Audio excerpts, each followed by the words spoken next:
and we have amongst us as lead panelist Dr. Frank Laxo from GMDAC, Professor S.K. Sasikumar, Senior Fellow of V.V.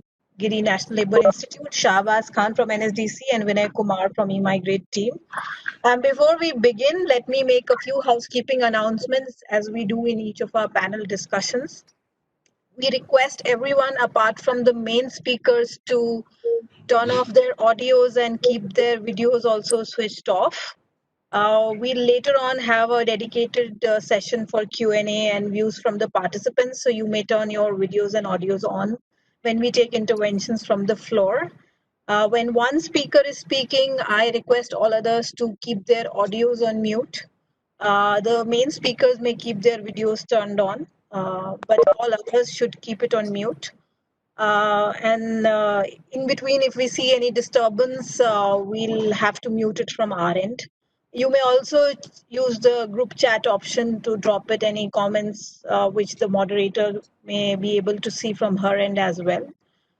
With those few logistical announcements, let me welcome you all to this discussion. I'm delighted to welcome our CEO, Joint Secretary Shri Abbagani Ramu. I also welcome our PG Shri Yogeshwar Sangwan, all other officials from the MEA, friends and colleagues who have joined us from various organizations, think tanks, and members from the academia. I'll now request our CEO, Shri Abbagani Ramu, to make his inaugural remarks. Thank you. Good afternoon, everyone.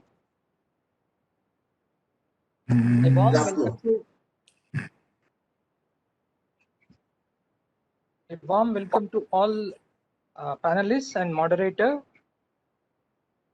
Professor Debalina Kundu, National Institute of Urban Affairs. Dr. Frank Laxo, Director, GMADC. Professor S.K. Sasikumar, V.V. Giri National Institute of Labour. Mr. Shahbaz Khan, National Skill Development Corporation. Mr. Vinay Kumar, a technical specialist of eMigrate portal. Is it any problem with the video you face? It's shaking a little, sir. The screen is shaking a little.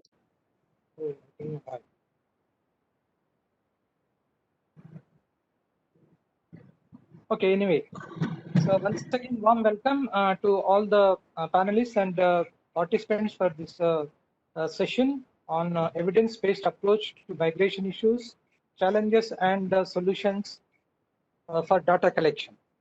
As we all of us are aware that for any effective policy making, the data is very important. Data and information is very important, and particularly when the issues related to migration, which are very dynamic and fluid, the importance of this data collection and evidence-based approach becomes more and more relevant.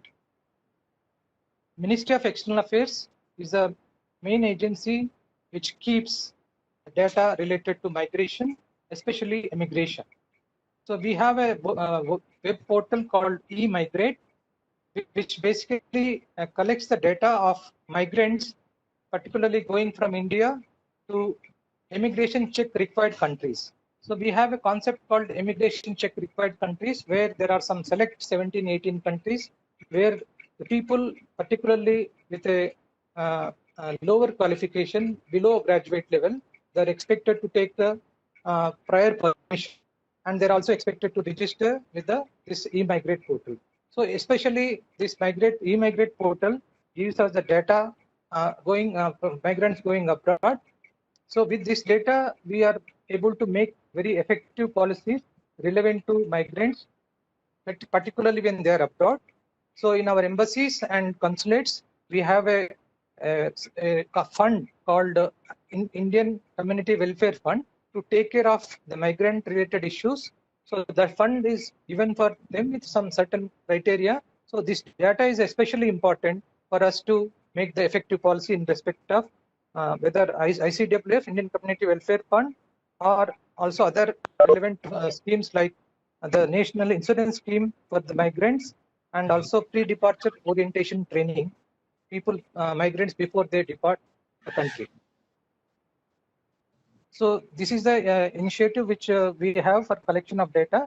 But after recent situation where we are facing COVID-19, the data become more important, especially when a lot of people who became jobless and uh, stranded, they are expected to return to India. So we have various initiatives to bring them back. So one of the initiatives is called Vande Bharat Mission.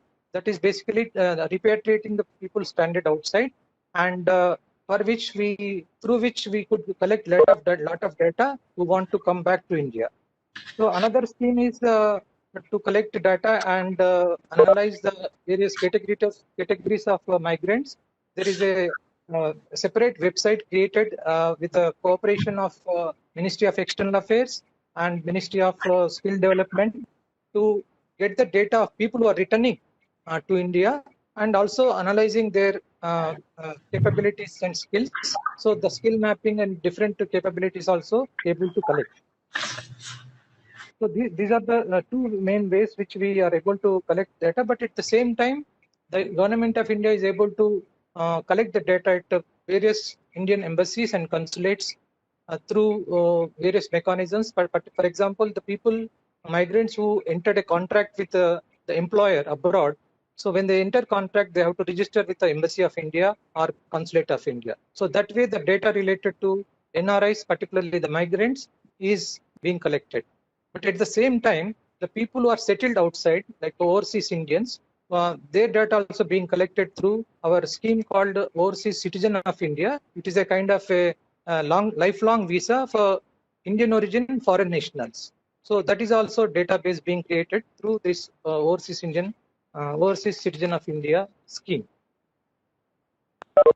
So while this data collection is being done, but it is also important to make the data collection more effective and useful, make it cost effective. The collection of data is become cost effective and easier. So there various initiatives are further required, particularly the coordination between various government of agencies is required.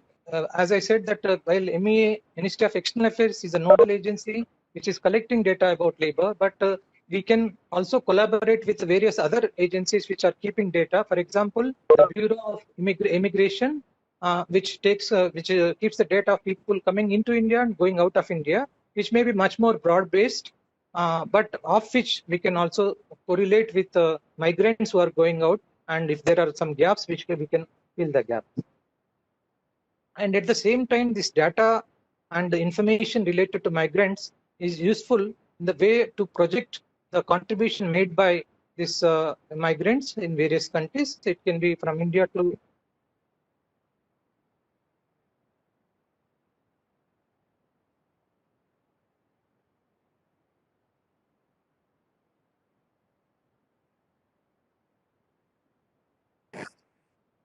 I think there is some network related issue. I lost video, but now I started again.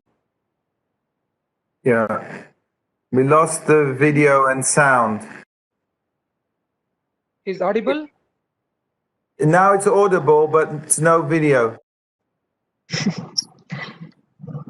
So perhaps you may speak without the video so that we can at least hear you. Yeah. Okay, so let me just try once again. Now I think I can be seen now. Yes. Yes. Yeah. Sorry for that inconvenience. But at the same time, as I said, the data collection also can be used to project the contribution made by the migrant labor in the destination countries. So that kind of data is useful to quell the some negative impression about the migrants coming into their countries. So that is the way it is important to project. But at the same time, their projection, their data is available to project the way they are contributing to the development of economy. So that is another aspect of the data collection. So while these are the important issues, so today's initiative by ICM is very relevant for all of us, especially when so many experts are joining us today's discussion. It is more relevant for Ministry of External Affairs and also ICM to learn and improve further the data collection and to make it more user-friendly and more effective. And this will also be useful for us in India, especially for India, because nowadays there is a more and more requirement, rising need of regional and international cooperation and the comparability of data between the countries. So to have a very good, effective regional cooperation, international cooperation, also this data is very important. So in this context, I'm hoping to see very useful and fruitful discussions today. And with these few words, I once again welcome all the participants and the speakers for this discussion. Thank you so much for your attention. Thank you. Thank you, sir. I'll just introduce the moderator of the day, who will thereafter introduce the panelists as we go on. So Professor Debalina Kundu is a professor at the National Institute of Urban Affairs, and she has more than 25 years of professional experience in the field of development studies. She was a postdoctoral fellow with the ICSR and has a PhD from Jawaharlal Nehru University on urban governance. She has worked as a consultant with numerous agencies ranging from ICMPD, ADB, IIDS, UNDP, UNICEF, and I could go on. She also has a number of publications and several books and journal articles. Currently, she is editing books on international migration and national urban policies. I would now request Professor Debalina Kundu to moderate the session. Thank you so much. Am I audible? You can proceed. Yeah, can you hear me? Yes, very well. Thank you. I would like to take this opportunity to thank ICM and MEA for inviting me to moderate this important panel discussion on strengthening evidence-based approach to migration policies, challenges and solutions for data collection. The discussion will be focused on the following issues: identify existing substantive and operational challenges in collection migration related data, which is very important. Again, forging regional and international cooperative partnerships in migration data collection, identifying good practices, strengthening existing migration data collection mechanisms, expanding the range of data collection by including socio-economic indicators. I think that's a very important thing which we researchers face when we are working on this in this area. Identify methods for utilizing digital innovations, create avenues for open and free access of data, and establish progressive collaborations within government departments, international organizations, and educational institutions who are engaged in data collection, as well as analysis. I think collection doesn't end there. Analysis is the most important part of it. So without wasting much time, let me introduce the first speaker. Each speaker will have 12 minutes time. I will give a buzz after 10 minutes to wrap up in the next 2 minutes. We have as the first speaker, Dr. Frank Laxo. He's the director, GMDAC. He has over 2 decades of professional experience working in the field of international migration. His previous post was with IOM in Budapest, Vienna, and Geneva. He has also acted as a consultant for UNHCR, ILO, and OECD. He is currently the co-chair of the UN Expert on Migration Statistics and co-editor of Migration Policy Practice. He has published reports on a wide range of migration issues, including migration and development, labor migration, irregular migration, migration and environment, and migration governance. Dr. Frank, the floor is yours. You have 12 minutes. Thank you very much. Can you all hear me? Yes, we can. Yes, we can. Right. Now I shall try to share the screen. I don't know if you have the PowerPoint there, but I'm just going to bring it up. I'm going to do 3 things in this presentation. And first of all, let me say that it's a great honor to be able to speak to you today. I was delighted to receive this invitation last week. Can you see my screen? Can you see anything? Yes, we can. Okay, very good. So, look, since I only have 12 minutes, I want to focus on 3 things. One is give you a sense of what's happening internationally, globally, with respect to migration statistics and migration data. For many years, there have been many recommendations at international meetings calling for better data on migration, but we haven't seen very much action in this area. Now, in the last few months, last few weeks, we're really seeing some momentum building up, and the UN and IOM are beginning to give much more priority to migration, to improving data on migration. Secondly, I want to briefly reflect on the question of how do you develop a national migration data strategy? Most countries do not have an explicit migration data strategy. Migration is a cross-cutting issue. It affects many different ministries. There are many different actors and stakeholders. The public sector and the private sector both collect data on migration. Also NGOs and international organizations. And as was mentioned earlier, there are different countries involved in collecting data about your citizens. So it's a complex, challenging matter to try and develop a national migration data strategy in line with your own priorities. And most countries don't really have an explicit strategy. They have partial strategies. And I want to say a few words about that. And then thirdly, I just want to tell you a little bit about what we do at the Global Migration Data Analysis Center in Berlin and suggest some ways in which we can help you potentially with issues such as how to support data innovation or data capacity development. So the first slide. Only in the last few weeks, IOM, after so many years, has for the first time launched its first migration data strategy. And we had only a couple of weeks ago our first discussion with our member states in Geneva about this strategy.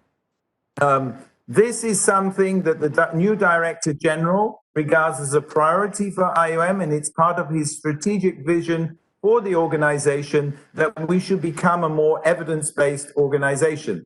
At the same time, the UN Secretary General, Antonio Guterres, in May of this year, launched, after 75 years, the UN's first explicit data strategy. It's a 77-page document. I don't have much time to talk about it, but it's going to affect the work of all of us working in this UN space. Thirdly, I'm the co-chair of the expert group on migration statistics. Some of you might know that in 1998, the UN issued international recommendations advising countries on how they should collect data on migration. They're currently updating that guidance because we're living in a very different world from 1998, and that guidance will be issued next year. And although it's not binding, it may have implications for India and other countries. And then lastly, something that nobody could predict is the global pandemic. And this, as you will see in the next slide, and I'm sure you're aware of, the COVID-19 is already having an important impact on the ability of national statistical offices to collect data on migration. And a recent survey carried out by the World Bank and the UN Statistics Division shows how many countries around the world are being affected. We have some special results just on migration, and we have seen that a number of countries have decided to delay censuses or postpone surveys, etc. At the same time, because mobility has been affected worldwide, many countries are increasingly interested in this subject and asking for more data. So on the one hand, we have the challenges of collecting face-to-face data on migration, and on the other hand, there are increasing demands from policymakers. Very briefly, IOM, as I mentioned, has decided that migration data, improving data on migration is going to be a key priority for the organization for the next few years. I don't have time to go through all of this, but just to remind you, IOM is an operational organization and we collect data for many different purposes. And the first reason why we collect the data is to try to assist migrants and to offer them greater protection. And data has been very important in our humanitarian work. But we also use data to advise governments on how to manage migration, how to plan our projects, how to evaluate the impact of what we're doing. We regularly inform the media about migration, and we are committed to helping countries report on the SDGs and the Global Compact on migration. So there are many reasons why we need to invest in data on migration.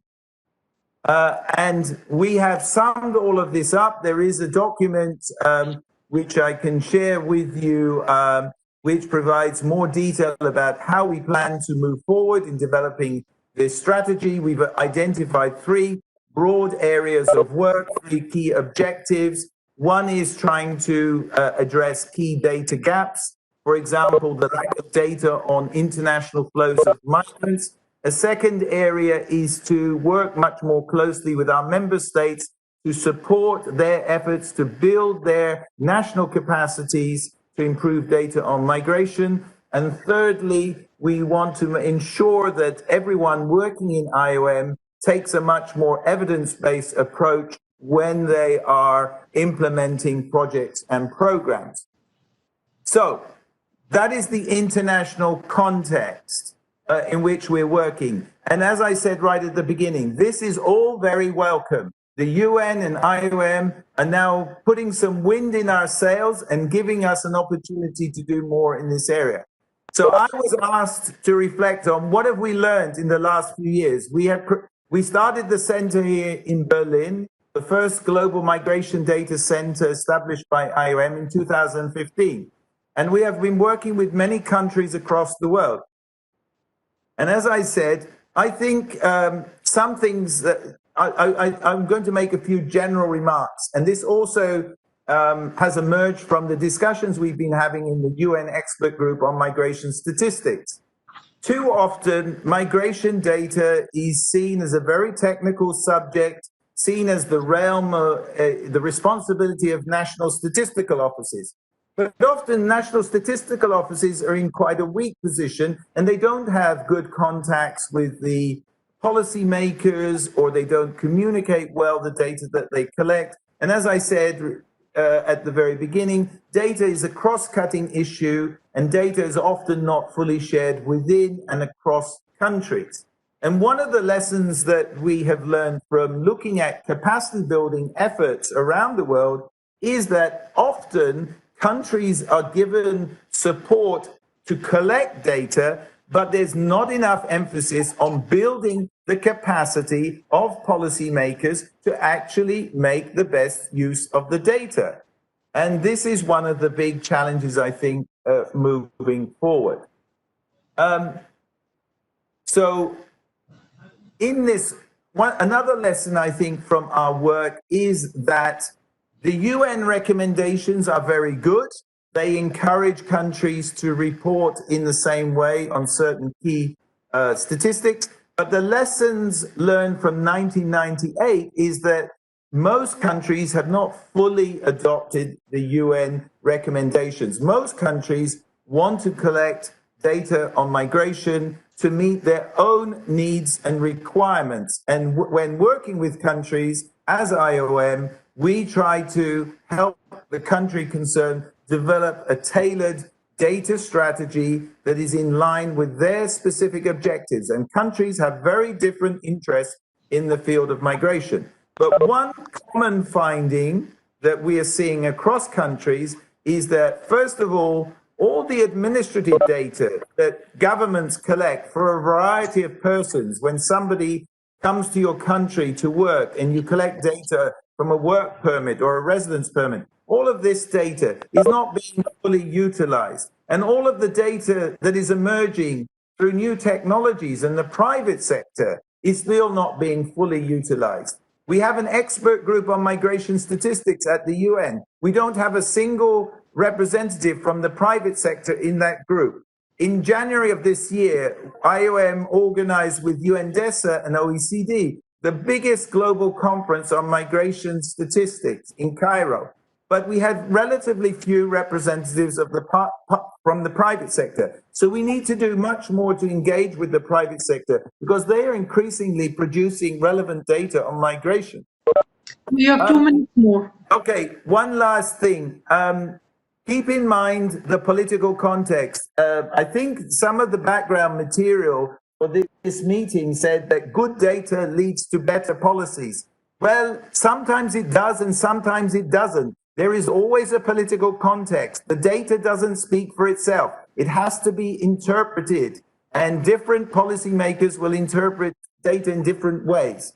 So, just a few things about what we're doing at GIMDAC. There are some resources which I can refer you to. We have something called the Global Migration Data Portal. We have created a data innovation directory in the last 2 months where you can find examples of what different countries and organizations are doing to use new technologies to promote better data on migration. There is now also, since last month, a special forum on migration and digitalization that we have launched within the framework of the UN Migration Network and under the presidency, under Germany's presidency of the European Union. This is an example of the data portal where you can find many more tools and resources which may be relevant to your work. And we have recently created a special section devoted to COVID-19 and migration. This is my last slide. If you look at that section, you can find all the latest data from IOM, key resources, and we've also issued some interesting blogs. For example, we've looked at how countries in Asia in the past have responded to pandemics and the extent to which migration has been factored into their national responses. So I hope I haven't, I'm within my time, Chair. Perfectly. I hope I haven't spoken too fast. And as I said, you can all receive a copy of the presentation, and I'm happy to answer any questions. Thank you very much. Thank you very much. You were perfectly on time. Thank you. May I now call upon our second panelist, Professor S.K. Sasikumar. He is a senior fellow with the Vivagiri National Labour Institute. Dr. Sasikumar is an economist by training and holds a PhD degree in the discipline. He has more than 3 decades of research and training experience in the domain of labour studies. His main areas of professional interest include labour market analysis, future of work, labour migration, and research methods. He has been associated with various committees and commissions. He is a member of the national level commissions, technical committees like Study Group on Globalization, Second National Commission on Labour, Committee on Immigration Act, Government of India, Expert Group on Quarterly Employment Survey, Labour Bureau, Working Group on Employment with the Niti Aayog Committee to review legislations on labour migration, and Standing Committee on Labour Force Statistics, Ministry of Statistics and Program Implementation with the Government of India. Sir, again, you have 12 minutes. I'll give you a buzz after 10 minutes. The floor is yours. Thank you so much, Devalina. Good evening, everyone. It's really a privilege to be part of this panel, comprising of some of the distinguished practitioners and scholars, and also in an audience where many of you are very familiar, working significantly in the area of migration. And I thank the Ministry of External Affairs and the India Center for Migration for providing me this opportunity. I'm sure all of us would agree that there cannot be a better time to discuss migration statistics than what we are doing it right now. Last 3 months, particularly for a country like India, say in the public space, migration has been very dominant, particularly in the context of internal migration, because we have seen large flow of, reverse flow of migration, and we have also looked at the limitations of the existing database in capturing the nuances of short-term migration. As the Joint Secretary and the Chairperson and CEO of the ICM rightly pointed out, we also saw a tremendous effort, a path-breaking effort of bringing back 600,000 Indians. It's not an easy thing to bring back that much number of people in a crisis situation. India has done it earlier also, right from the Gulf crisis of 1990. And every time there's a learning, and I'm sure there's a learning from this also. We have already brought back, I think, around 1/3 of the workers. I mean, people who have been brought back are workers, distressed workers. So it means a lot. So it's a fantastic time. And I'm so happy that the ICM is initiating this, because I believe that in spite of the fact that migration, international migration is so central to India, historically, contemporary, but the kind of public policy attention that it has derived is somehow or other a bit missing. Many times it is for the wrong reasons that sometimes it gets highlighted. One of the reasons could be that we do not focus on creating appropriate information base. Could be. And that is what I would like to focus. We all know that the existing database on international migration in India can be looked at from a stock data. You have the UNDSA data, you have the Ministry of External Affairs estimates, and the flow data basically emanating from the immigration clearances.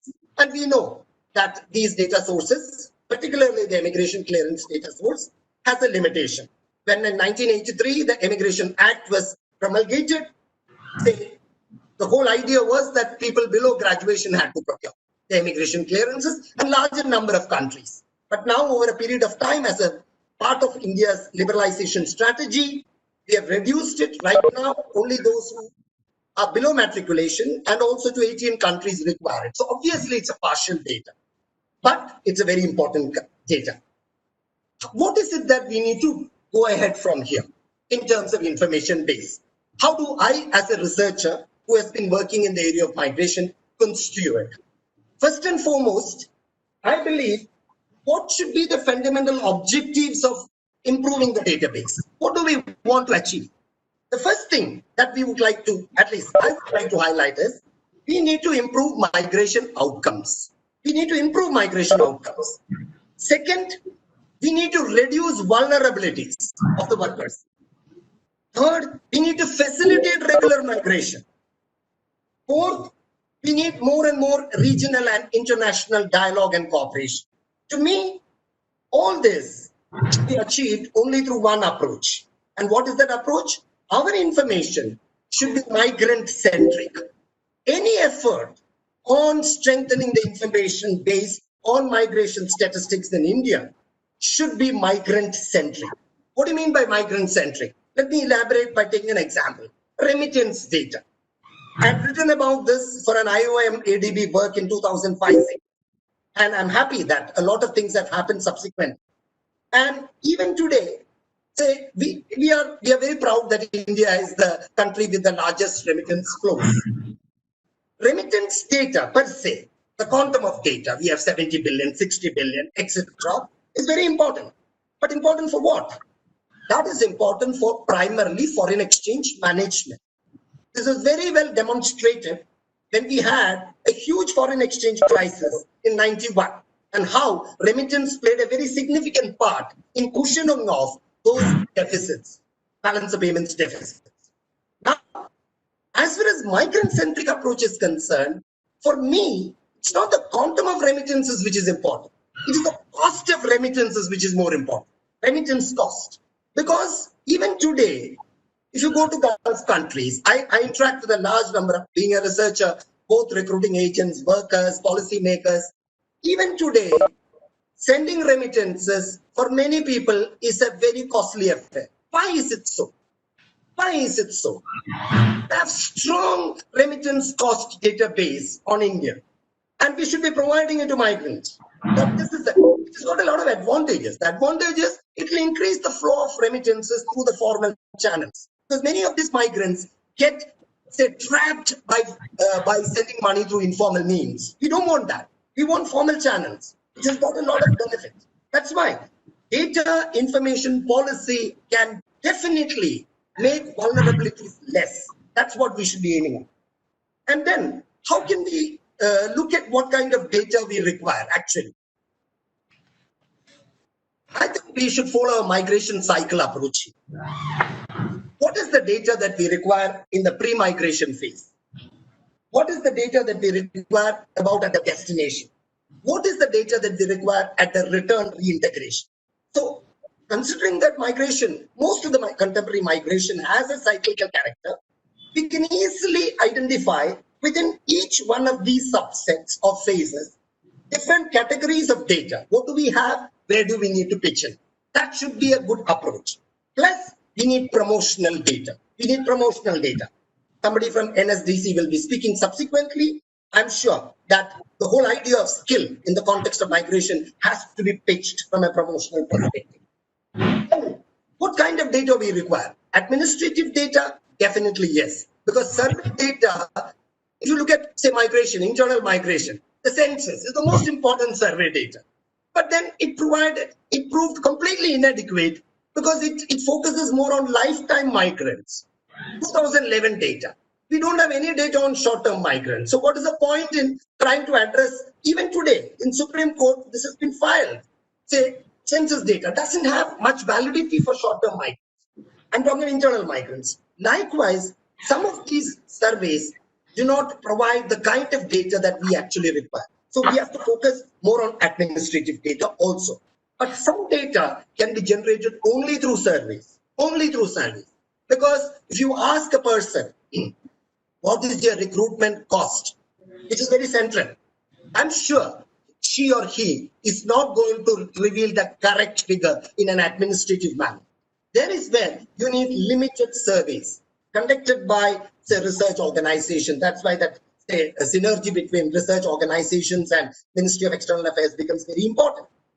And generate such kind of survey data. So in the pre-migration phase, for me, one of the most important things if you want to really intervene is recruitment cost. We know recruitment cost is high. Everybody knows. But why are we not able to reduce it? We should reduce it. I was involved. I did the 2 surveys for the Nomad in India. The India-Qatar survey and India-Saudi Arabia survey. I know the figures very well. Of course, in India-Qatar survey, the differences between, at that point of time, Qatar was highly watched.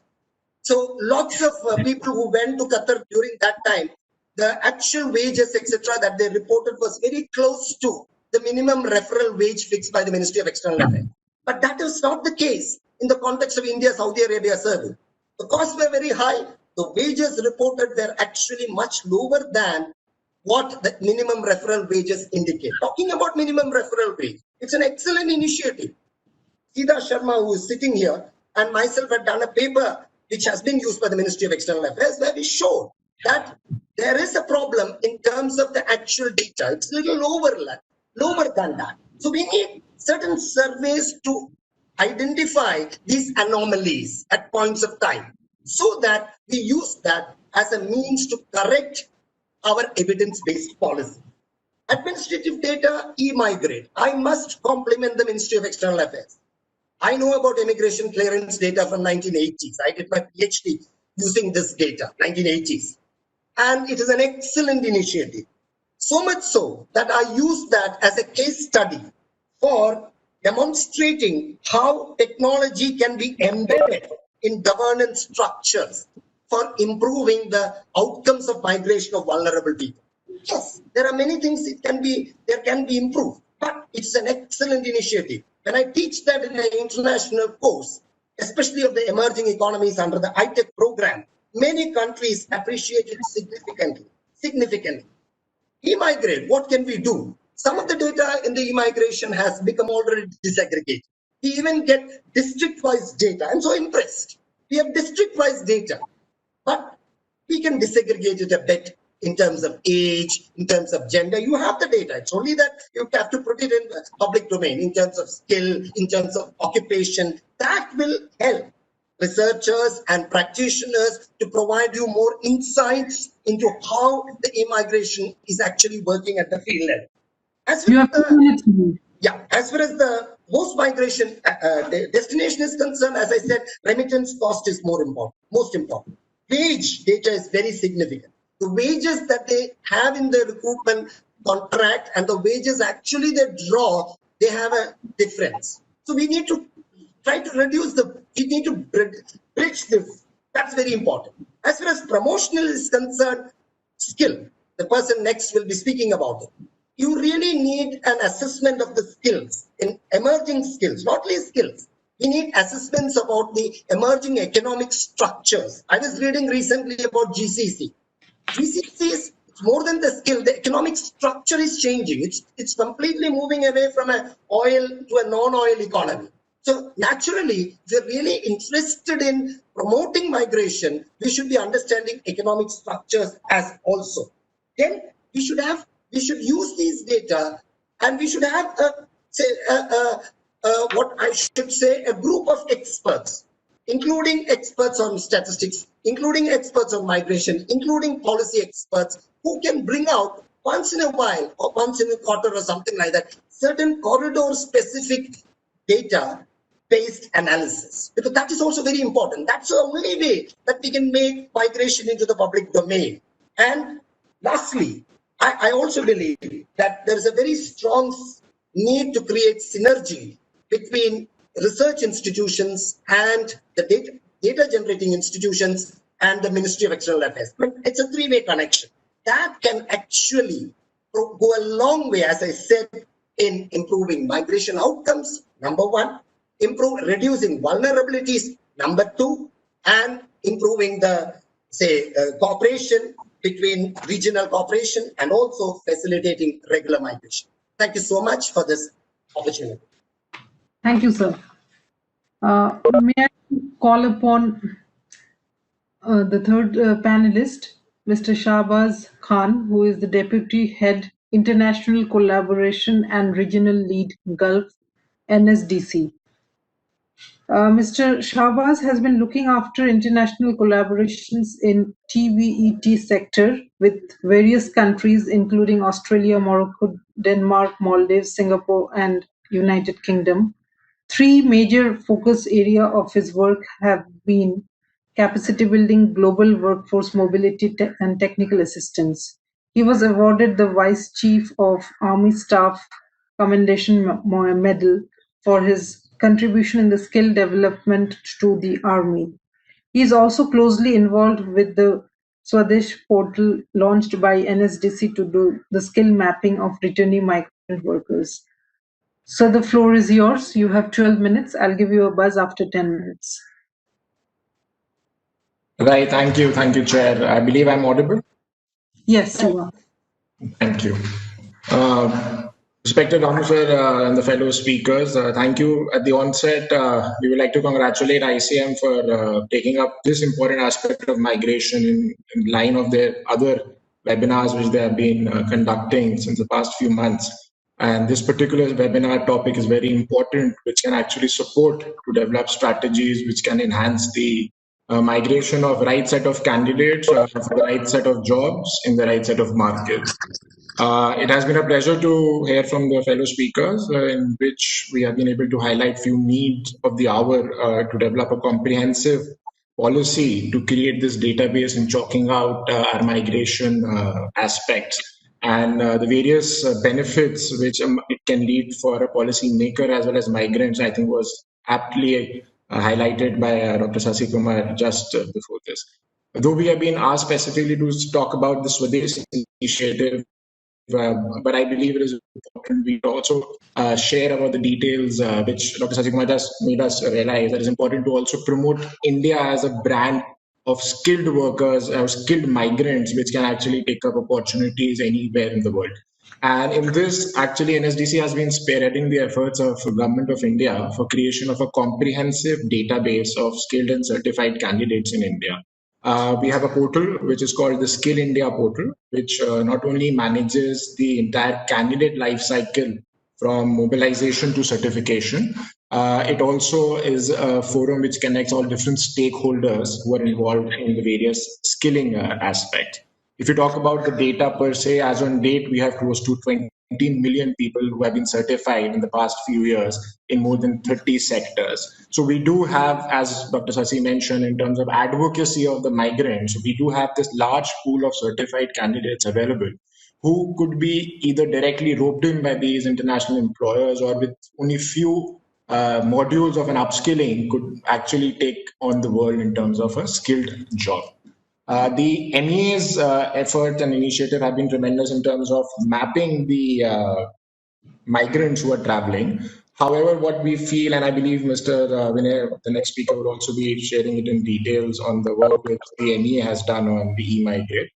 We feel that there is a need to possibly expand it to the extent, and as rightly mentioned with Ramu sir also, that is only been looking after the ECR candidates, also moving towards the specific 18 ECR countries. There's a need to capture at the government level at a larger database of people who are moving from India to overseas. And also this is as of now amongst the stakeholders, if you look at, and we have been in discussion with various stakeholders involved in the overall value chain of international migration. E-migrate as of now, it's more looked at as a policy requirement rather than a portal which will actually facilitate migration. So that people see that e-migrate portal as just as a tick in the box in terms of sending that individual rather than being on that portal so that it could actually promote mobility. And in this particular aspect, we have been in touch with the MEA, and there has been various discussions which have been undertaken how we could map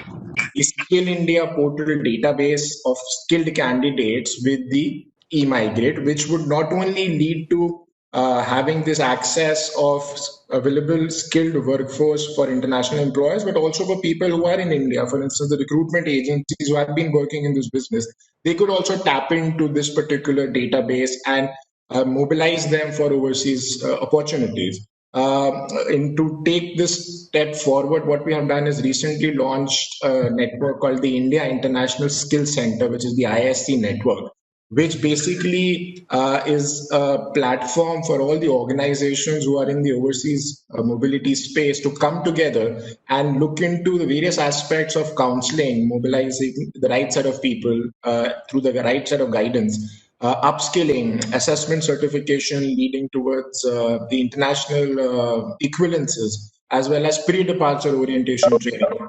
So all these aspects are very critical in terms of promoting the mobility of the migrants, and the database forms the backbone of the set of to do these efforts. And the work which we have done with Skill India portal, I'm sure with the new migration bill which the MEA is working on, there are talks about capturing the right set of data for even the ECNR category holders. And I believe the availability of skilled certified workers from our portal could also be roped in. And with this new ISC network, so any individual who's actually undertaking a training on a market-driven model could also be looked into getting captured at the right space.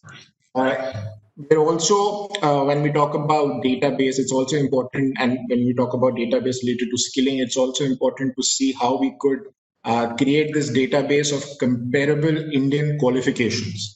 And in this regard, we have been fortunate to have the extended support of the MEA, and along with the NSDC, we have been working with various countries to synergize and create a skill harmonization framework, which is basically linking the qualifications from one country to the other, and hence creating this set of data of comparable qualifications, which in turn on ground leads to the right set of people getting created, and as it helps in building confidence in the various organizations in the countries of destination, so that there are people in this particular source country which could be tapped in.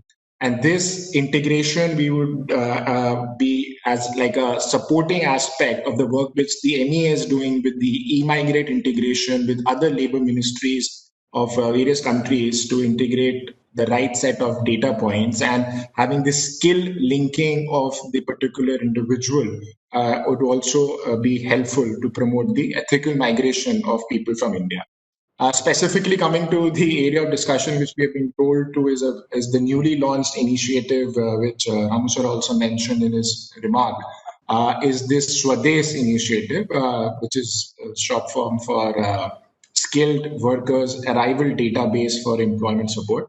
While majority of the discussion have been on how we could do the right set of database for people who are moving from India overseas, this particular initiative was launched due to the current ongoing pandemic and is being launched jointly between the Ministry of External Affairs, Civil Aviation, as well as our Ministry of Skills, is to create this database of qualified citizens who are returning because of this situation at hand, and to link them to particular opportunities post their skill mapping, which could fulfill the demand of Indian as well as the foreign companies. We have been active since the past 1.5 months, and till date, we have done. There have been registrations of close to 28,000 citizens who have registered for their Swadesh skill card. And if you talk about some basic analysis, there have been the top countries, including these Gulf, because we all are aware that majority of our overseas migrant workers are residing in the Gulf. So close to 80% of these people who have filled for their Swadesh registrations are from Gulf, and they are also in various sectors, including construction, oil and gas, tourism, automotive, and IT, ITS.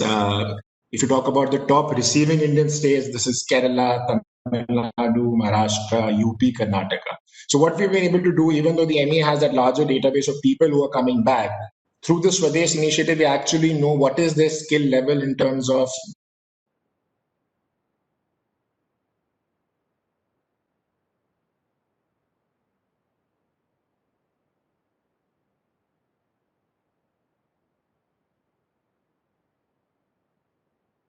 to create this whole network of upskilling programs for these people for the domestic as well as international opportunities. It also provides support in terms of the state governments to derive their own policies around creating jobs for these individuals. So the skill mapping is hence very important. And though we have done this effort for in the past few months, and 30,000 have already filled this form, we are already in touch with the MEA to expand this to all the citizens who have come back. So we'll be now doing an advocacy drive to these people so as to they could also fill this form. I believe, just summarizing a few, though we talk about immigration as well as repatriation and then reintegration. So as Dr. Sasi mentioned, though it's all cyclical movement, it is important that we have few broad areas, and this we personally are speaking.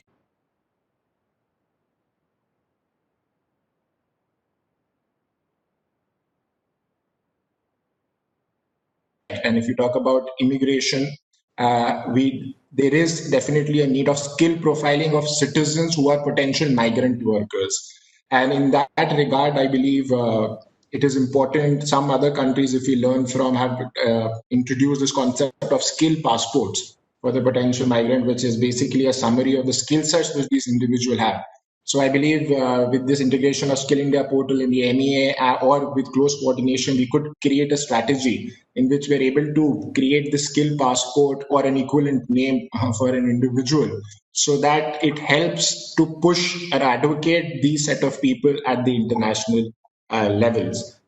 This database collection timing is also very critical. Is when do you actually reach out to that potential migrant? Currently, if you look at the eMigrate, the database is being collected of people who are leaving the country, not more so, and have more or less have got the job, have got an interaction with the individual. If you look at the flip side of it in terms of collection of even a demand aggregation from employers and then reaching out to these set of people who already are there online.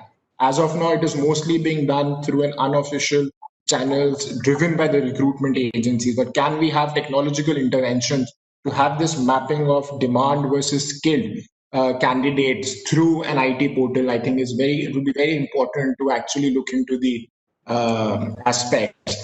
The other aspect which we feel is also critical, yes, is also very critical, is the comprehensiveness of the database. So comprehensive of the database, because as even though MEA is spearheading this activity at the national level, there are a lot of work which is being done by the state governments, by the recruitment agencies, few of our skill training partners. So there is no common database available at the Government of India level, which would actually aid in creating various policies around the migration, or could actually support in terms of building this brand India.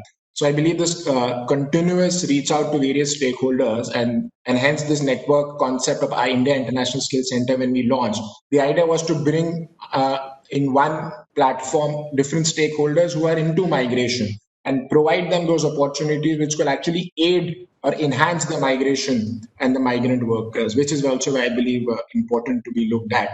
Also in terms of the aspect is this continuous updation. Even though this takes care of the earlier point of cyclical migration. So until unless we are not aware of how this international migrant worker, we don't have the database of this worker overseas and how he's progressing or he or she is progressing in his international job experience, and when is he coming back, when is he supposed to go back again. So this continuous cyclical track, as Dr. Sasi also mentioned, is very critical, and this could be easily done in terms of linking it to the current passport database which the MEA itself has, or the registration, as sir mentioned, in terms of the other stakeholders.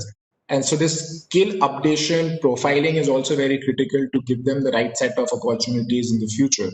And the quality, I believe the quality in terms of the right details available so that individual could be reached out to the right by the right set of people, and having this access to the rights organizations and stakeholders is also very critical at the same time when we are creating this data. So few pointers which as we have been working on would be more than keen, and in any case we're working very closely with the ME on various aspects. And I believe we could work together to take the PM's vision of making India the skill capital of the world. Thank you. Thank you so much. May I now call upon the final panelist, Mr. Vinay Kumar, Technology Specialist Emigrate, who has been associated with this project for the past 10 years as a part of the project monitoring group. He has been in charge of the digitization of immigration-related services under e-Emigrate, which is immigration clearance, recruitment agents registration, and renewal and foreign employers registration. You have 12 minutes with you. I'll give you a buzz after 10 minutes. The floor is yours, Mr. Kumar. Thank you, ma'am. So, good afternoon, everyone. My name is Vinay, and I am a part of eMigrate Project Monitoring Group, which is set up by the Overseas Employment Division of the Ministry of External Affairs for the monitoring of the project. I'm also joined by my teammates, Ms. Rashmi and Mr. Kulbhushan. Mr. Kulbhushan is from TCS, the agency who has developed the eMigrate system for the ministry. And then I'm thankful to ICM for considering eMigrate team for the participation in this event. We hope to learn from this experience and will try to incorporate the learnings in the project development and further proceedings. So we can start now with a brief presentation. So my colleague Rashmi will share her screen.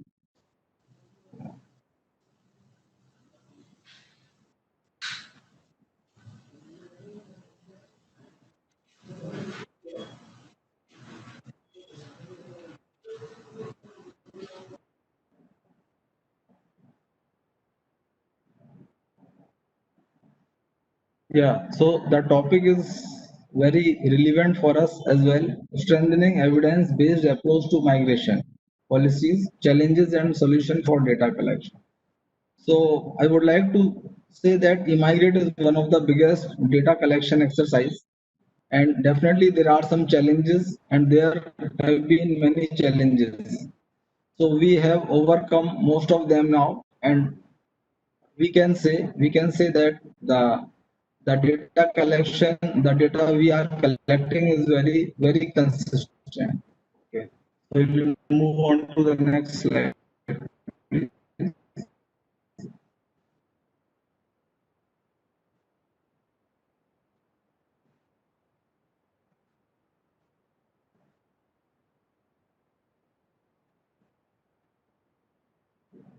Hello, yeah.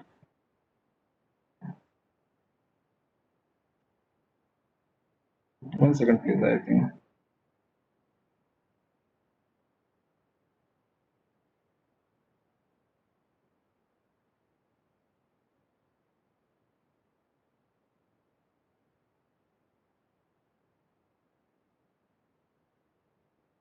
Okay, slide is working now. So this through the eMigrate system, we are implementing the Indian immigration system. As Mr. SK also highlighted that there is this Immigration Act 1983. So what we do through the eMigrate project. So we have a large number of data, that's the registration data, and we have various modules like foreign employer registration. So at present, we have around 0.2 million foreign employers registered with the system. And there is also a provision for the registration of foreign recruiting agents. There is not much difference for us between foreign employer and foreign recruiting agents. So they have a similar procedure for the registration. We also have Indian recruiting agents, which are 1,500 approximately. And in the past 3-4 years, after the advent of the eMigrate system, we have seen a very large growth in this registration process. And the ministry has also started a new scheme for the registration of recruiting agents with a lesser amount of bank guarantee. So we are around 1,500, and some 2 years ago we were around 1,000. And we have one more important data which Shahbaz was also pointing out. So this data is the jobs demand. So annually there is around 1 million vacancies which are registered by the employer in the system to the recruiting agents. So the this eMigrate system is not only about capturing the EC data, but it is also, there are so many things. One is the demand data. So we know at present what kind of jobs are in demand particularly in the ECR countries, what kind of skills are needed. So each employer, we have that detail. And this EC data also, we are capturing approximately 0.4 million. So it is 4 lakh per year in the Indian terms. And that number is fluctuating at the moment. Some years ago, it was around 8 lakh or 0.8 million. Right now, it is around 0.4 million. And since 2015, we have also started capturing the data of nurses. That is also very important data. So around 10,000 nurses are going every year to the ECR countries and mainly to the GCC countries. There is a very big demand for the nurses. Even this lockdown period also, nurses are continuously going. Foreign employers are arranging special flights for them, and these nurses are going. And we are also integrated with the Seafarer system. Seafarer system is maintained by the DG Shipping of Government of India, and we are integrated with them. And there are around 0.3 million seafarers are going annually, and this data is captured for all countries, not only for ECR countries. So we can see eMigrate system is basically built for ECR immigrants. That number stood at 0.4 million, but through the technological advance, we could extend it to the seafarer also. So that data is around 0.3 million. So on an average, we are capturing around 0.7 million immigrants data annually, and we have very granular details about them, their skills, age, gender, states, district, particular city, village. So it's a very in-depth data, undoubtedly. And then there is a provision which is optional at the moment for registering the immigrants who are not requiring EC. So approximately around 80,000 people are getting registered in this category. And one of the important aspect of the immigration is insurance policy. So the insurance policy systems, it is also integrated to the eMigrate system. So we issue, so every immigrant who is taking EC clearance requires this insurance policy. Next slide, please. And as we are talking earlier, the biggest challenge in the data collection is the data consistency. So how we are able to maintain the data consistency, you can see. So this immigrant data, the data is verified with the passport system, his name, father's name, date of birth, everything is verified. So it is very consistent in that way. Foreign employers data, it is verified with the respective Indian mission. So we know the phone number, address, other relevant details of the foreign employers which are relevant in case of any issue. EC data of the emigrant is verified by the protector of emigrant. So all details is job detail, visa copy, visa detail, name of foreign employer, everything is verified. Recruiting agents data, their offices, branch offices, everything is under the eMigrate system. It is verified by the PG division and POE as well. Seafarer data, as I was saying earlier, is verified by the DG shipping system. And we also have the travel status, whether the immigrant who has taken or registered with the eMigrate system has departed from India or not. So we have both inward and outward journey detail. This data is captured by the Bureau of Immigration at the airport at the time of the person is departing or arriving, and they share this data in turn with the eMigrate system. Two So more we have minutes. that detail also. Yeah. Someone is saying something? Yeah, you have 2 more minutes. Okay. And this insurance policy system, they are also well connected with the eMigrate. Next slide, please.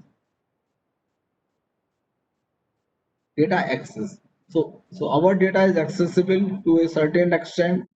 One can verify the foreign employer name, recruiting agent name, whether these are the fake agents or the real agent or the employer actually existing or not. And immigrants also, recruiting agents also, they can see the copy of the important document like passport copy, visa copy, employment contract, insurance policy. These are now approachable by the immigrant also. There is a requirement for OTP or the application number something, email notification, SMS notification. These are the very common things these days. And this eMigrate system is also integrated with the Umang app of Mighty for wider reach. And one can log in through this Umang app and then can check his eMigrate details. Next slide. And this data can be used for verification, transparency, policy formulation, plugging any operational gaps which we may find, intergovernment dialogue. The MEA or the government of India is continuously talking to all other relevant countries, and we are using this data extensively. And now the eMigrate system is a platform which is readily available for any future enhancement. We can use it the way we want. Like if we want to include everyone on the portal like ECNR passport holder, we can do it. We have a platform ready, and as and when a policy requires it, we can do it. Yeah. Okay. Okay. One more slide is there, and there could be some barriers also. Even though we have mostly overcome all those barriers, but India being a large country, there could be some issues. So one thing which the concept paper also identified is a systematic underreporting. So stakeholders in the system, they may not be reporting the whole data. As and when they are finding some loophole, they will try to not to report some data. So, but we are trying how we can plug that also. There could be internet, computer related issues. The eMigrate is very dependent system. There is a computer required for it. So, and there could be an issue with the manpower engaged by the recruiting agent to operate eMigrate. There could be a possibility that there is a lack of training to them. We will see how we can make them more trained. And one challenge is that immigrant himself is not very much connected with the system. So we are seeing how we are able to mitigate those issues in future. And we will like to learn from you or hear from you what kind of challenges they see in our data. You'll try to improve from here. Okay, that's it from my side. Thank you. May I now call upon Ms. Tavishi Behal Pandey to come and speak for 2-3 minutes, give her views. Hi, good afternoon to all of you. Am I audible? Yes. You are. Yes, thank you. Just couple of points I wanted to make because recently Vinay had been kind enough to share a lot of data which I shared with Bihar government, especially because of the incoming migration. And as you know that Bihar is almost the number one state from our country who's sending migrants abroad. So one of the main challenges which I faced and which Bihar administration also shared with me, that once we captured the incoming data, so most of their credentials, that's the phone number and as well as the addresses, were out of date because probably it had been couple of years that they had gone abroad, and hence their data was not updated. We were banking upon the data which was 2 and 3 years old, and especially with ECR category of migrants, it is difficult to have a permanent address or even a phone number. So for that, if e-migrate team and the ministry deems fit, I think we should have, as had also been mentioned by Dr. Sasi Kumar, that we should have a migrant-centric approach also, and probably we can provide them login IDs where they have the power to update their personal information, which can be subsequently used by various recruiting agents as well. Supposing that there is also a case if a passport is lost or a new passport is issued. I don't know, but according to my understanding till date that we don't have a system wherein those passport details could be updated by the migrants from the place where they are working.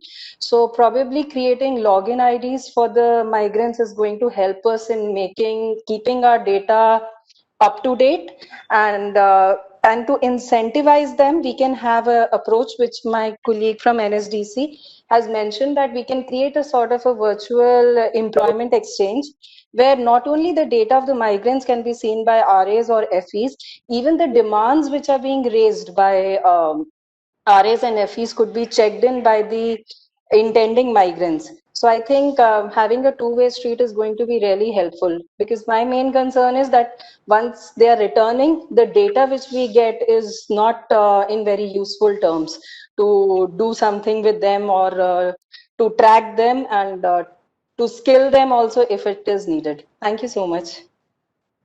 Thank you. Before I throw open the floor for an open discussion, let me just point out to the key takeaways from today's discussion. I believe migration data is important for policy making, evidence-based migration policies per se, but its relevance has come to the forefront with the outbreak of the pandemic, when thousands of people are coming back from overseas to India, and there are various concerns which are being flagged, which all of us are aware. And I think each of the panelists has brought to the floor, highlighted very clearly the importance of data. The first panelist, Dr. Frank, I think he brought, he highlighted the important initiatives taken by IOM and the UN in launching a migration data strategy, the challenges thrown up by the COVID-19 for data collection agencies, and also the increasing demand for data from policymakers across the globe. Again, Professor Shashi Kumar rightly pointed out that we do not, as of now, have an appropriate database, be it stock data or flow data, and we need to improve the migration outcomes, redress the vulnerabilities, promote more of regional cooperation while we are managing and working on data. And any effort in this regard should be migrant centric. I think that's a very important point, and we should look at the migration cycle. And administrative data is also important, and corridor specific data analysis is another area where we need to concentrate.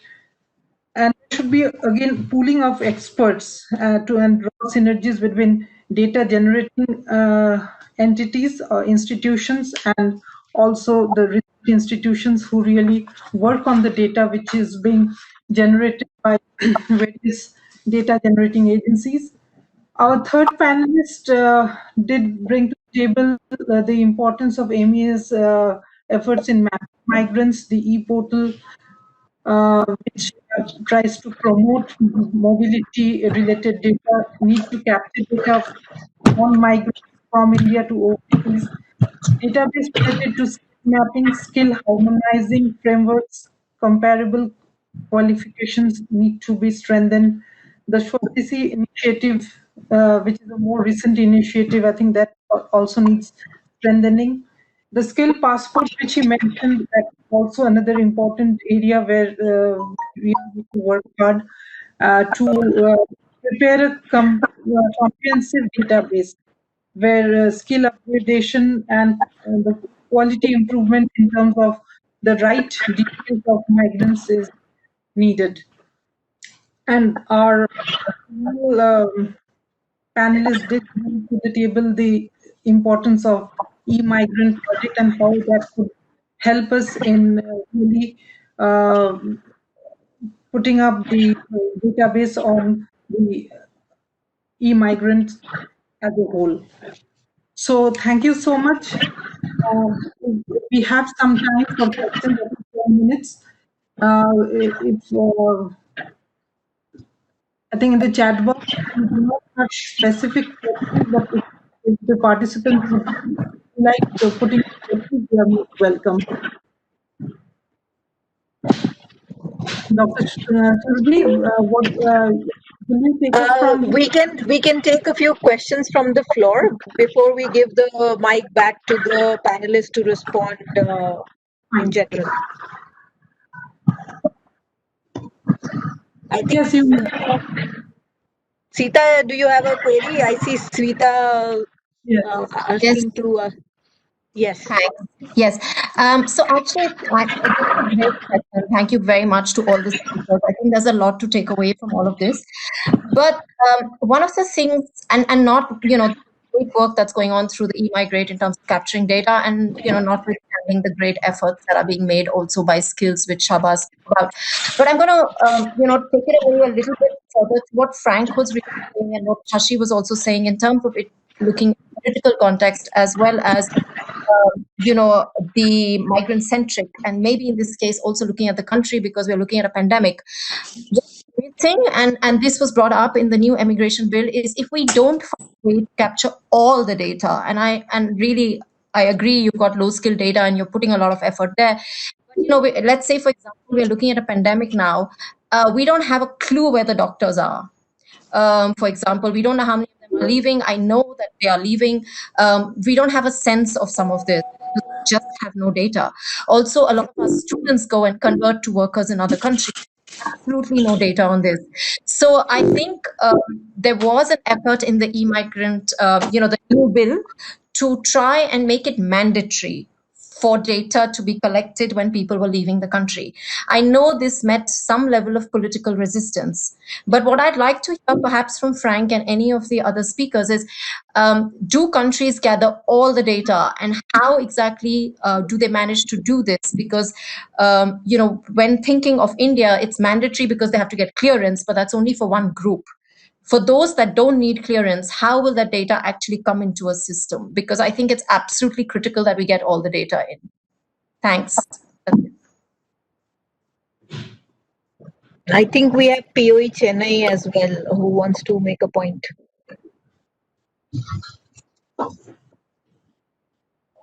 Can I speak up? Yes, madam, go ahead.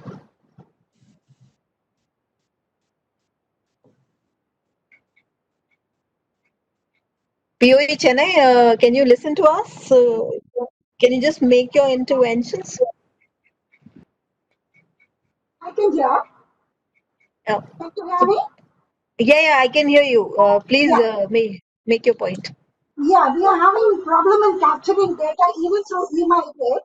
What happens is foreign employers contact the registered agents or other contacts in India and take employees directly through various other visas, circumventing eMigrate registration, both at the Indian missions and in the state particularly concerned. Then this is the case mainly with short-term projects. So most of the numbers that are going out on short-term projects, they don't register through the eMigrate, and that doesn't register with us. Another this thing is where the foreign employers register directly for limited numbers. What they are doing is they are tweaking the registration numbers slightly to get in more numbers. This we had pointed out repeatedly to the central processing team at Delhi, and we have got certain cases noticed by them, and we have stopped the clearance of such agents. This is one challenge. Another challenge, what happened is I have witnessed a couple of Vande Bharat mission flights that come back from Kuala Lumpur particularly because this area is concentrated with workers going to Kuala Lumpur, Malaysia, Singapore, that belt. What happened is it was very obvious that women returning and some workers returning were actually repatriated or sent back due to the work being terminated, etc. But whenever questioned, they mentioned that they had just gone on a tourist visa, which was quite obvious that that is not the case. And I've taken this up with the BOI authorities. The BOI authorities have conveyed certain challenges at this point. They said that the points for checking persons departing were very limited. So if they stop such persons, they get into a lot of court cases. Another problem that they faced was people offloaded at one airport in a particular state or city, take another route or another city or even a state. So such data don't come into the arena of even the BOI authorities. So these challenges are there when we particularly consider registering numbers. This is what I just wanted to bring in. Thanks.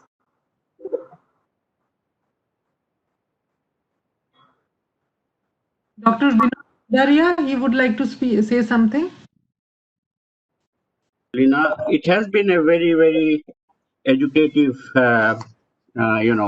session with all the speakers, focusing on different non-overlapping aspects. So in that sense, it has been covering a lot of ground. And only to point out some of the things that Frank has mentioned about interpretation of the data, that I think is absolutely critical. And for that, capacity building is needed. We cannot be simply wishful and think that interpretation would come. Different interpretations in terms of contradictory interpretations of the same data, that exercise needs to be inbuilt in terms of orientation. And for that, we first of all, of course, need to understand the data. I think survey-based data, for example, Sasikumar had mentioned the importance of that. That's because this is current data that we need. We cannot rely on data which is very, very old and obsolete. Census data becomes available after 7-8 years. By that time, it loses its relevance. And similarly, NSSO data has its own difficulties and so on. So I think specific survey-based data are very, very important to drive the policy making. That I think is extremely important. And also in terms of the demand side, that is Mr. Khan had mentioned, that we cannot only think in terms of because we want to send large number of Indian skilled people to other countries, we should not forget what is coming, it has to be futuristic. The data collection and data understanding and interpretation and accessibility has to be futuristic in terms of what is coming. For example, from the demand side, what kind of, like somebody mentioned just now about doctors and nurses and health professionals, they are going to be in the forefront of demand side. And you can see even in the case of United States, all kinds of exemptions are being given to the doctors and nurses and other health workers when restrictions are being imposed on H1, L1 and other green card holders and so on. So we cannot just take one broad brush. We need to disaggregate and look into the details when we are trying to build data, and that I think would be a great. Other thing that I would of course like to mention are the barriers that were mentioned by the last speaker. That I think is extremely important. Those barriers, underreporting is dangerous.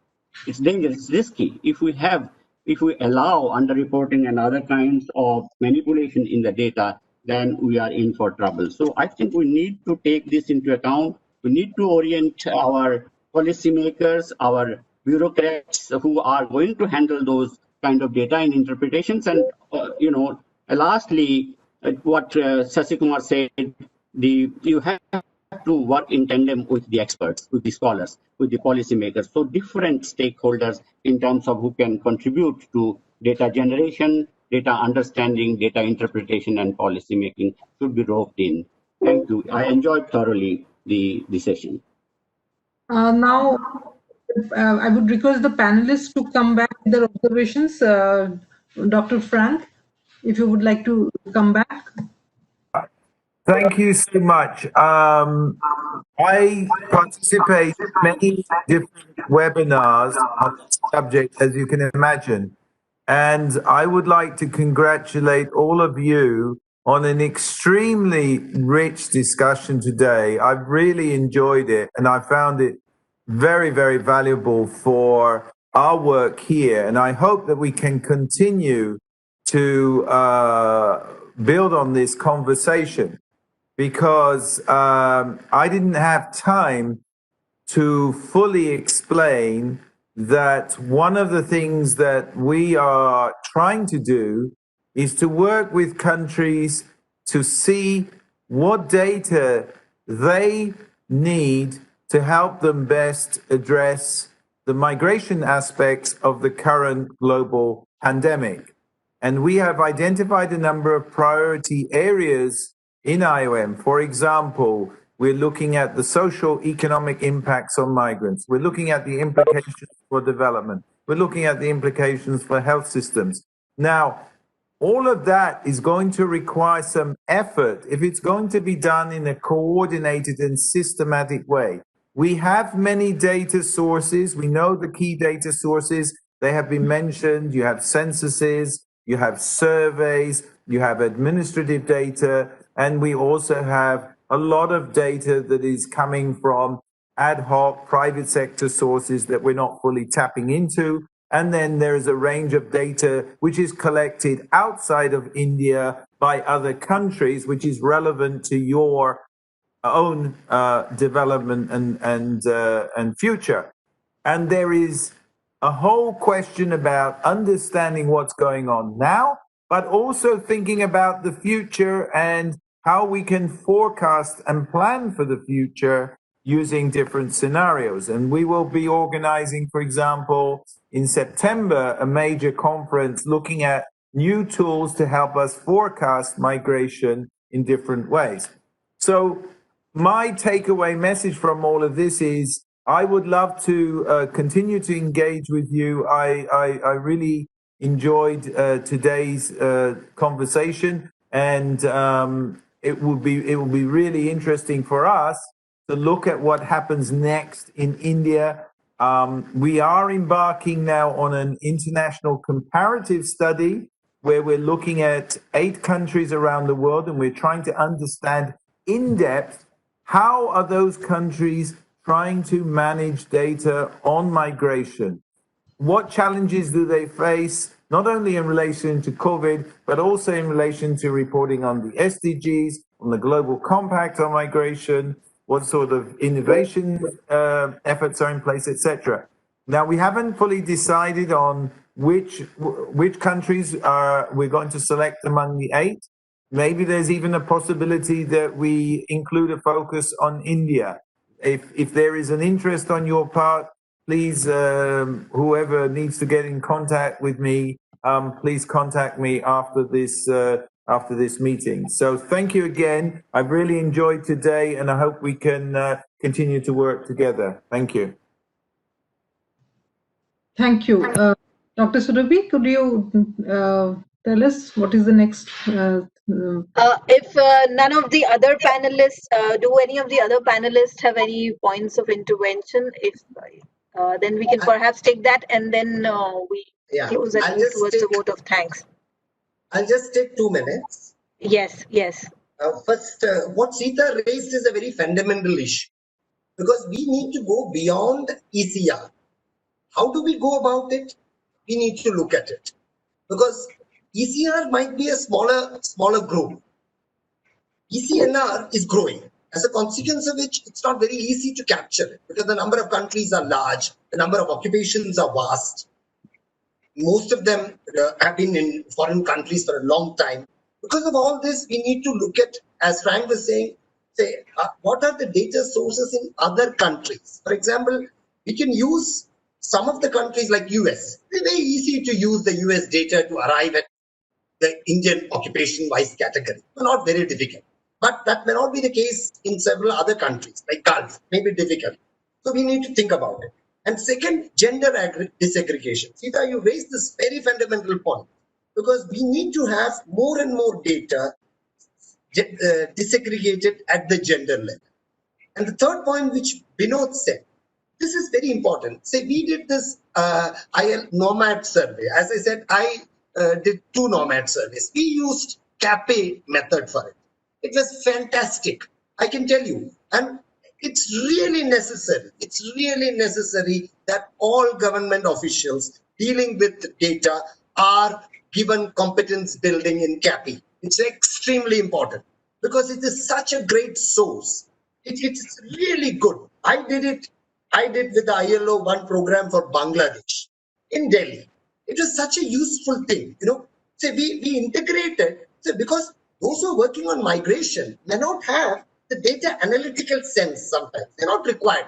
So you have to merge this data analytical requirement, how survey is done, what kind of questions need to be posed. What do you think as a policy maker is very central to a survey? All this must come from the policy. Then only that synergy comes. As I know, like labor force surveys, consumer expenditure surveys, these are big surveys in India. And I'm sorry to say, most of the data that is collected is absolutely not used by the policy. So why do we need data collection at all? We need data that is used for policy, where the policy maker should be a very important stakeholder.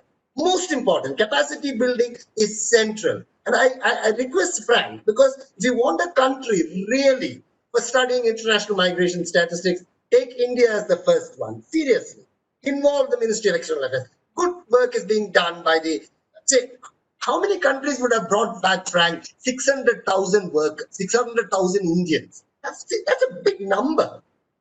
IOM was also involved in many of this repatriation earlier. And the last point is, we also need to think about data in a qualitative way.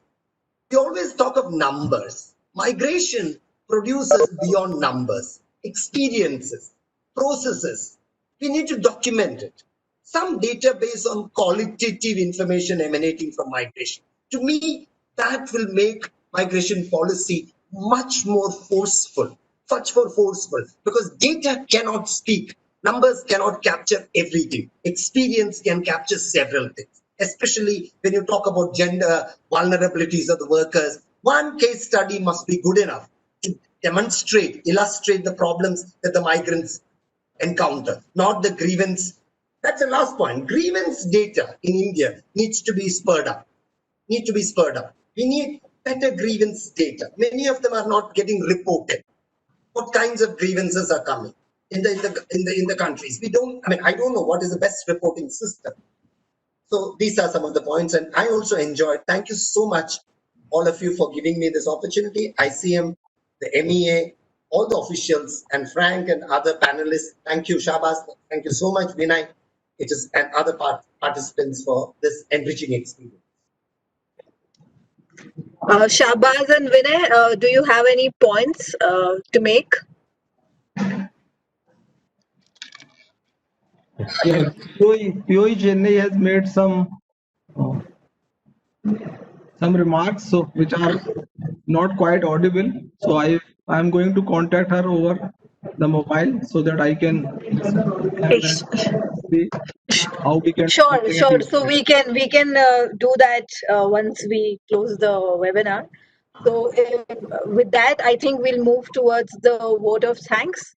I will now request Director OIA1, Shri Piyush Gupta, to give the vote of thanks on behalf of ICM. You need to unmute yourself.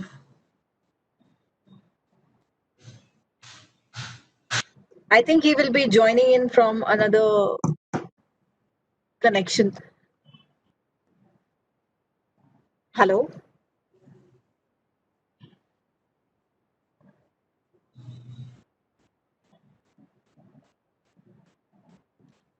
Hello? Yeah. Yes, sir. Please go ahead. Hello, can you see me? Mm. Can you see me, Surbhi? Yes, sir. Yes, sir. Please go ahead. Okay. Thank you, Surbhi. A very good afternoon, ladies and gentlemen. On behalf of MEA and India Center for Migration, I would like to thank our distinguished speakers, Dr. Frank Laxo, Dr. Sasi Kumar, Mr. Shahbaz, and Mr. Vinay for presenting their work and analysis on this crucial issue today. I would also like to thank our moderator, Professor Debolina Kundu, for efficiently coordinating the discourse. Let me also take this opportunity to express my gratitude to Shri Abhagini Ramu, our Joint Secretary, for delivering today's opening remarks. My sincere thanks to all invitees for their crucial insights and interventions on the issue. Reliable and meaningful data collection for managing immigration flows can be advantageous in not only aiding government's capacities to facilitate orderly migration. Can you hear me? Hello? Hello? Can you hear me? We can hear you. Okay. Yeah. But in managing return and their reintegration also. For instance, due to COVID-19, distressed Indians in various destination countries needed support for return. Repatriation efforts began in a phased manner under the Vande Bharat mission from May 7, 2020. Out of 979,000 repatriation requests received by MEA, so far 664,000 have been repatriated from over 130 countries. Further, 107,000 have reached India through land crossings. Here, data collection in various forms has been crucial in executing the largest exercise as being in bringing back Indian citizens stranded abroad. In the context of the issue, challenges and opportunities that may issue due to the changing migration flows, there is an emerging need to establish and promote a sound empirical basis for data collection. In my view, this panel discussion has succeeded in highlighting this crucial point. Perhaps I can end by emphasizing the need for coordinated mechanism between governments, international organizations, and private sectors so that these mechanisms allow data to be integrated together and delivered effectively. Let me thank you all, ladies and gentlemen, for being with us today, and we look forward to engaging you in our future initiatives as well. Thank you.